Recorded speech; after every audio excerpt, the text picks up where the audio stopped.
Magandang umaga po sa ating lahat. Araw po ngayon ng Sabado, hindi Biyernes.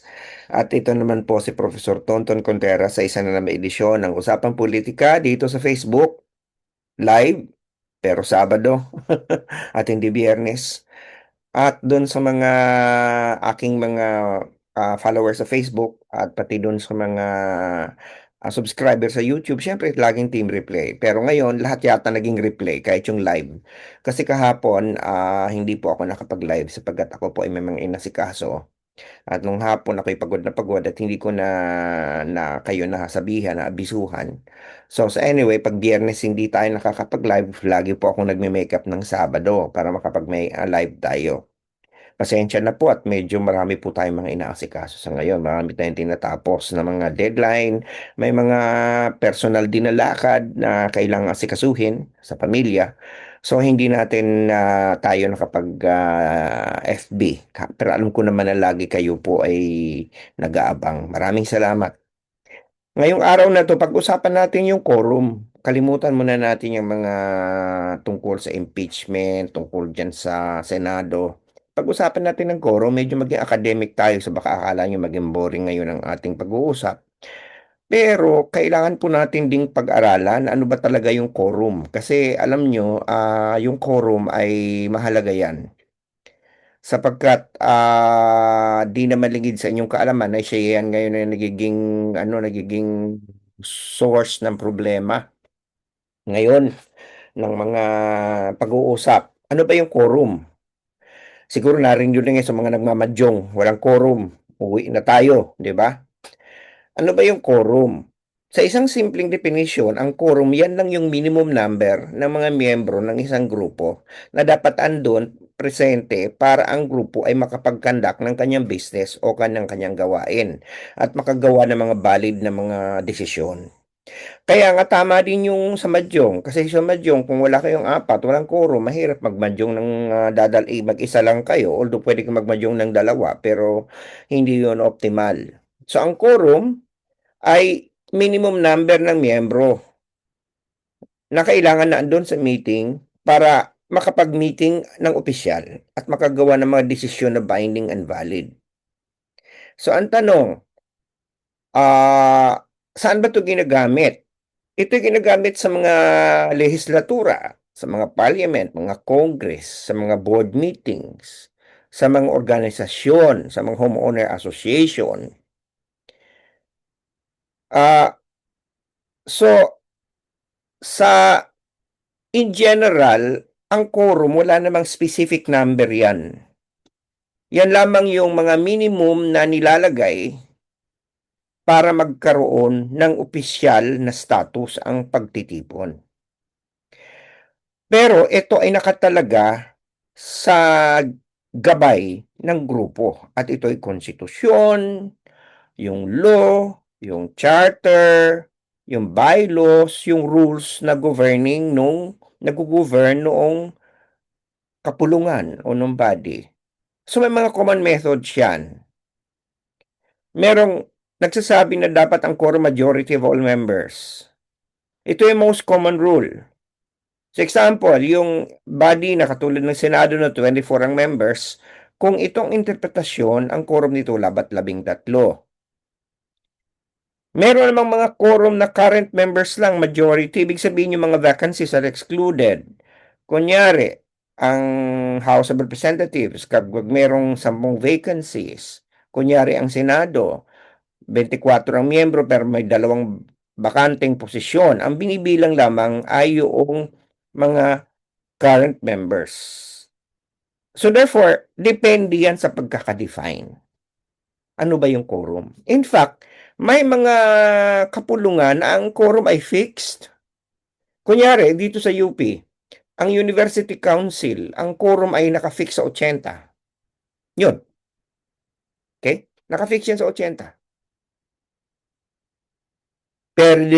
Pwede ring iba, 1/3 of the total members, 2/5 or 25%. May nakabasa importante, ano yung nakalagay sa gabay, ano yung nakalagay sa konstitusyon, ano nakalagay sa bylaw, ano nakalagay sa charter. At dito nagiging nagkakaroon ng usapin kapag ang sinasabi majority of all members. Kasi kailangan natin na i-distinguish yung mga miyembro ng kapulungan ayon sa ideal nitong bilang o yung actual members lang na nag-hold ng office. Kunyari, sa 1987 Constitution, sa Article 6, Section 16, Number 2, ang nakalagay, a majority of each house shall constitute a quorum to do business. Ang tanong, a majority of what? So, kung titingnan natin ang prevailing view sa maraming mga parliamentary systems at maraming mga court decisions na, ang quorum is computed based on the actual membership of the body, not necessarily the maximum authorized number. So, ano yung actual membership? Yung kasalukuyang mga miyembro. So, hindi nakasama dito yung mga namamatay, mga nag-resign, na-expel, o mga bakanteng posisyon na pwedeng maka-apekto ng quorum count. Okay? So, yun po ang importante nating tingnan. Now, sa bawat meeting, syempre may quorum yan. Paano man yan i-define? Ang rule po sa mga meetings, kapag na-establish na ang quorum, pwede nang magpatuloy. Kahit during the meeting may umalis, may mawala, pwede magpatuloy yan. Kasi ang isang meeting hindi matutuloy pag walang quorum. Kung walang quorum, walang meeting. Pero kapag na-establish na yung quorum at nag-meeting, at kunyari 12 ang quorum o 13, pero habang tumatagal, nabawasan dahil mga umalis, ganyan, ang usual practice is pinipresume ang quorum unless questioned. So kunyari, di ba tandaan ninyo nung nag-walk out yung minorya dati, di ba? At naiwanan si Tito Soto. May quorum nun. Kaya lang nung nagsialisa na yung mga miyembro na iba, nawala na ng quorum. Ngayon, kung hindi yung question ni Tito Soto, patuloy yun ng meeting. Pero pag may nag-question na ng quorum, wala na. Obligado ng bilangin kung ilan ang mga tao. At kung ma-establish at that moment na question ng quorum, ay wala ng quorum, wala nang saysay yung meeting, dapat na mag-adjourn. Naintindihan po natin kasi marami nagtatanong. Pero kapag wala pong quorum, hindi pwedeng mag-meeting. Hindi po pwede mag-meeting. Okay? So, under normal circumstances, ang majority ng all members usually is more than half of the total membership of the body. Yun yung usual na quorum. So kung 10 ang miyembro, 6 yan. Kung 20 ang miyembro, 11. Kung 24, 13. Kung 25, 13 pa din. Pag 151. Okay?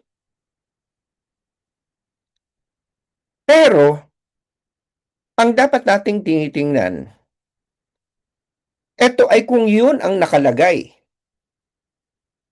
Ngayon, sa Constitution, for example, ang nakalagay kasi sa Constitution, all members. Okay? All members. So dito nagtatanong, lahat ba ng miyembro yan? Kunyari sa Senado, lahat ng 24? O yun lang mga current members that are holding office? Okay? So wala nang kasama, hindi na kasama yung mga namatay, yung na-expel, yung nag-resign. Importante ang distinction na ito. Kasi, ang question ng ano bang ibig sabihin ng all members, mas nuanced dyan. In general, a person is counted for quorum purposes kung siya ay nananatiling miyembro ng body, even if temporarily unable to attend because of illness, travel, detention, or other circumstances. Pero may competing principle na pag sinabing majority of the members, The term may refer to those capable of exercising the functions of the office at the point and time. So therefore, kung ikaw ay nakakulong o ikaw ay nasa abroad o kung ikaw ay nagtatago o ikaw ay incapacitated or hospitalized, miyembro ka pa din. Kaya lang hindi ka capable of exercising the functions of the office.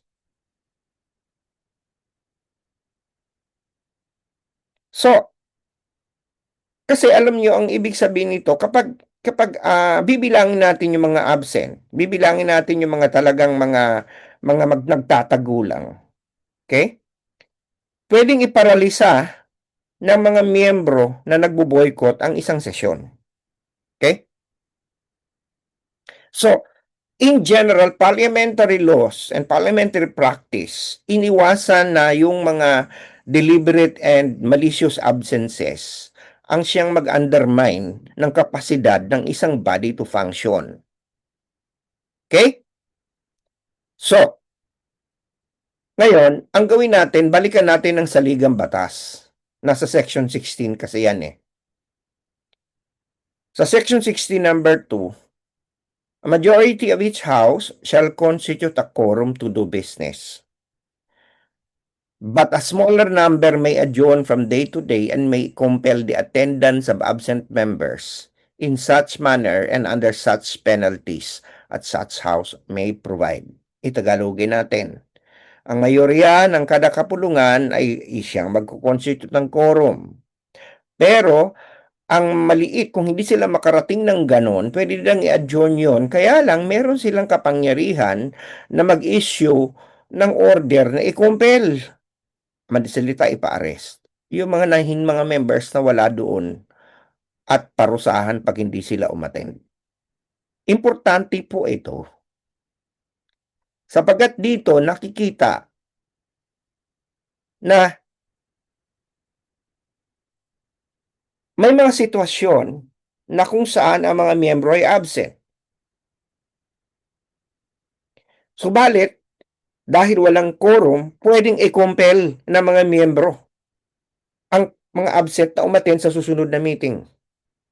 Nasa saligang batas po yan. So, paano mo i-compel kung sila naman po ay nakakulong at meron ng jurisdiction sa kanilang preso? Patay na, nagtatago, nasa abroad, may sakit. So, madaling salita, para mabuo yung quorum, hindi mo sila pwedeng i-compel.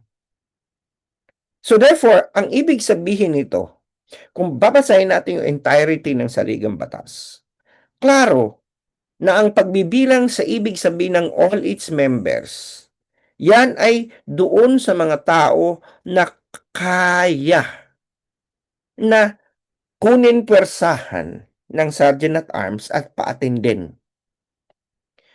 Dito ngayon nagiging malinaw na isang senador na patay na, isang senador na permanently incapacitated, na expel na o bakante ang posisyon, hindi na pwedeng i-compel na umattend.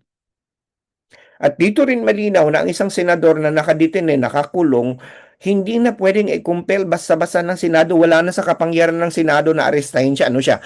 Nanakawin sa presuhan at padadaluhin. Isang senador na nasa labas ng bansa sa kasalukuyan, hindi mo siya pwedeng i-compel pabalikin. Lalo na ang senador na nagtatago, hindi mo nga alam kung ano ang nasaan. So, ang ibig sabihin niyan, ibabawas mo na sila dahil hindi mo sila kayang i-compel. Ito ngayon ang dahilan kung bakit noong June 3, kahit 24 ang members ng Senado, si Jingo Estrada na nakadetain na, at si Bato de la Rosa na nagtatago ay hindi na binibilang sa quorum. So natira na lang 22 senators. At ang majority ng 22 ay 12. Malinaw yan kasi ang 22 divided by 2 is 11. Plus 1 is 12. Hindi na po 13. Kaya po, nung nag-meeting ang Senado, nung 22, sila, nung denominator ay 22, kahit 12 lang yung naandun, ay malinaw na nagkaroon ng quorum. Kaya po nakapaghalal sila ng Senate pro tempore, President pro tempore, nabakante nila lahat ang posisyon. Ngayon, marami nagtatanong, paano yung Senate President? Kasi po nakalagay kasi sa konstitusyon na sa Section 16 number 1, at basahin po natin ang Section 16 number 1, the Senate shall elect its President and the House of Representatives its Speaker by a majority of all its respective members. Okay, each house shall choose such other offices as it may deem necessary. So, ang nakalagay lang na majority vote of all its respective members ay yung eleksyon ng Senate President at ng Speaker. Pero yung pag-i-elect na ng mga chairman, pro tempore, deputy speaker, iba na po yan. Wala nang sinabi na majority of the vote of all its members. At ang pagkakaintindi po ng marami, yung all its respective members ay yung buong 24. O yung buong 300, ilan na ba? 318? Ang South House? Yun. Pero yung iba, hindi na. So, ang sasabihin ninyo, bakit sa Senado, nakapag-elect sila ng Senate pro tempore? Ba't nandiyan si Sherwin Gatchalian? Kasi nga ganito, paano nila na-vacate yung posisyon ay kailangan pala na majority of votes of all. Hindi po. Ang pag-vacate ng isang posisyon, hindi po yun pag-elect. Yung pag-vacate po, yung pag-alis kay dating Senador Alan Peter Cayetano, hindi po yun covered kasi nakalagay dito election lang. Hindi yung vacating. Ang vacating yung ano mo, i-declare mo bakante lahat ng posisyon. Ang kailangan lang yan majority of those present. At may quorum naman. Ang quorum ay 12. 'Di ba? Pinaliwanag ko na 'yan sa inyo. So nabakit po yung posisyon ni Alan Peter Cayetano pero hindi nakakapag-elect kasi nagiging maingat. Baka ma-question sila sa ligang sa Supreme Court kasi nakalagay po sa Section 16 number 1 majority of all its respective members. However, ito ngayon ang punto. Kung babasahin mo kasi ang Section 16.1 in relation to Section 16.2, baka naman pati yung pag-elect ng presidente ng Senado hindi kailangan 13 boto. Well, that remains a question, a constitutional question. Pero malinaw, kung gagamitin po natin ang argumento ng Section 16.1, ay pwede po na magkaroon ng quorum ng 12 lamang. Kasi, iniiwasan po natin na magkaroon ng sitwasyon in the future na mapaparalisa ang operation ng isang house, whether it's the Senate or the House of Representatives, for people who are now unable to attend. Not that they are unable, kasi kahit mo sila i-compel, hindi sila makukompel. Kasi yung iba absent lang. Kung absent lang talaga, pwede mo silang arrest. Di ba? Talagang deliberately they're boycotting. Kaya mahinang klase din si Alan Peter Cayetano eh. Okay, pwede ang ginawa niya pwedeng pina-arrest niya yung minority senators na nag-walk out. Pwede yun. Hindi nila ginawa eh. Di ba? Mahinang klase na naisahan sila ng bago majority.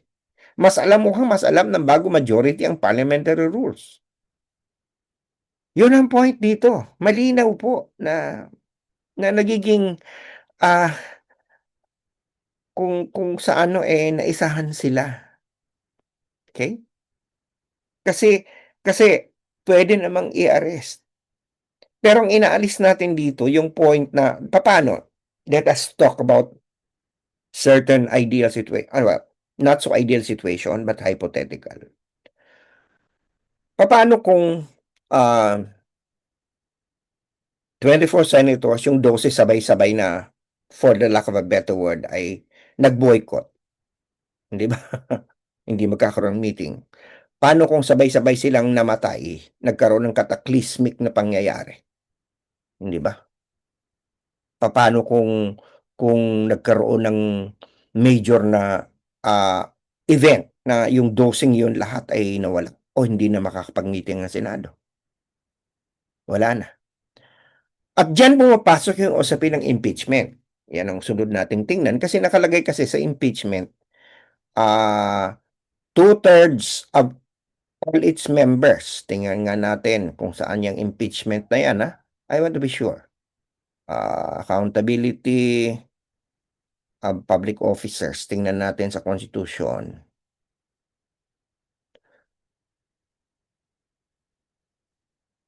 Oh.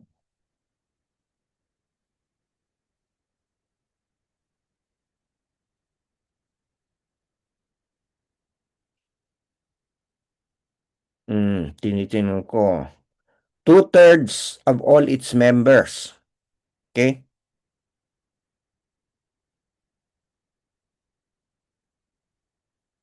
Kasi nakalagay dito, the Senate shall have the sole power to try and decide all cases when sitting for that purpose.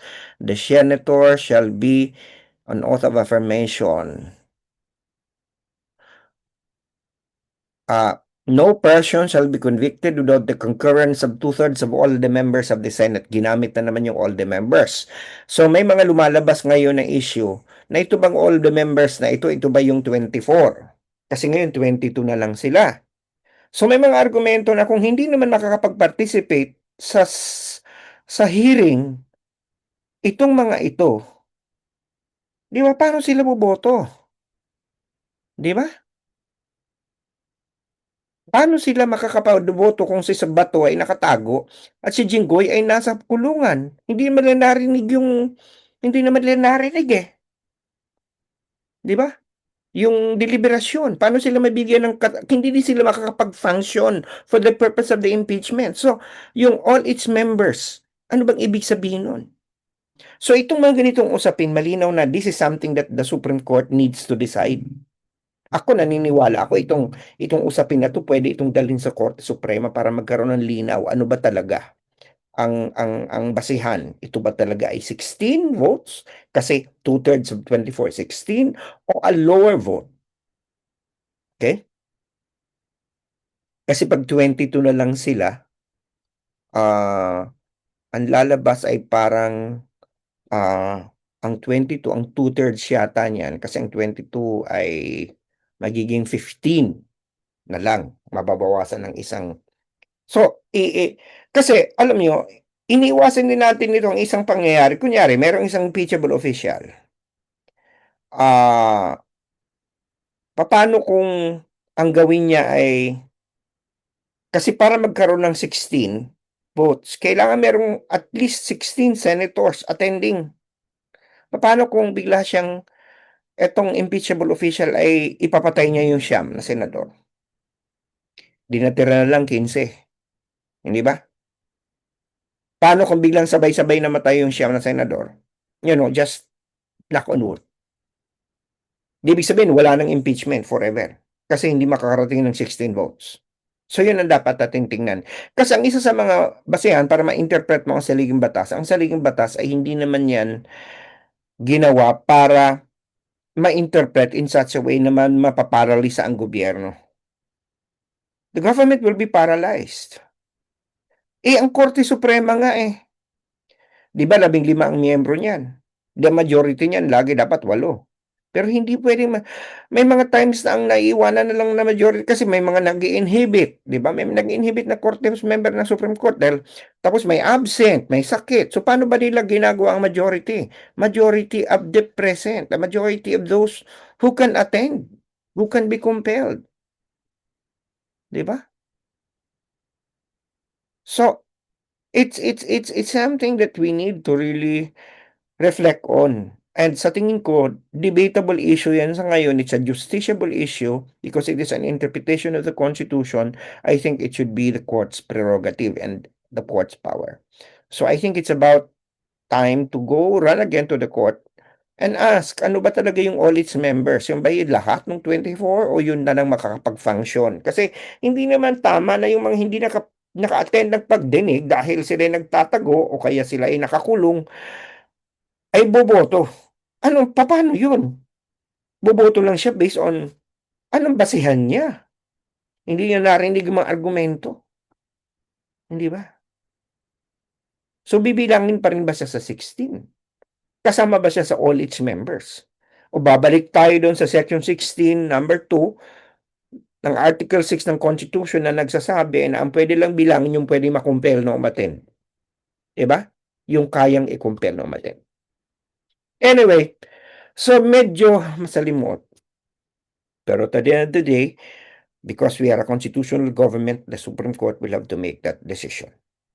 And I do urge people, particularly Congress, uh, and even Sara Duterte, to grant to the court and seek explanation because they're the ones involved. Kasi kapag wala ka namang standing, hindi ka naman papansinin ng korte. Kagaya nung pagkakadismiss doon sa petisyon ng isang school teacher na gusto niya i-rule na ng Korte Suprema na valid ang pagkakaupo ni Senate Pro Tempore Sherwin Gatchalian.